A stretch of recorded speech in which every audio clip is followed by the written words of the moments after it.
Arestado sang Alimudyan PNP ang top 3 most wanted persons sa banwa sang Alimudyan.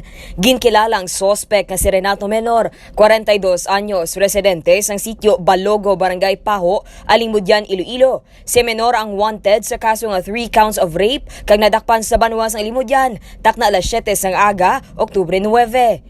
Ginpahayag ni Police Lieutenant Chrysler John Ledesma, hepe sang Alimudyan MPS, sa interview sa Radyo Bandera Iloilo, nga nagpatigayon sang joint operation ng Alimudyan MPS, kaupod ang 61st COI, RMFB, nga ginpangunahan ni Police Captain John Bello, 1st IPMFC, nga ginpangunahan ni Police Major Joven Arevalo, kag Provincial Intelligence Unit, nga ginpangunahan ni Police Corporal Jervingson Moyo.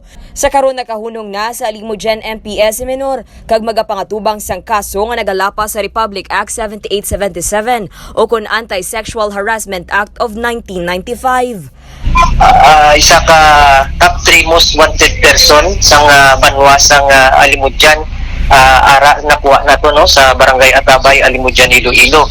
Amuning top 3 wanted person naton amuni si Renato Flavio E. Menor, 43 years old, single, kag residente sang sitio Balago, Barangay Paho, Alimudyan, Iloilo. Balita nagikan sa patrol. Ini si kabanderang Dane Raffles nagabandera sa matudtod nga serbisyo publiko kag kalingawan sa Iloilo. Radyo Bandera. Ang ining balita ang ginadulong sa inyo sang D3 Bio, ang ginaendorso sa mga eksperto nga kampyon nga suplemento. Himo sa gin-extract nga virgin coconut oil nga may antiviral kag antibacterial properties nga sarang makatapna sa mga cancer cells kag mga bukol-bukol sa lawas. Ang D3 Bio, mabakal sa mga butika sa Iloilo.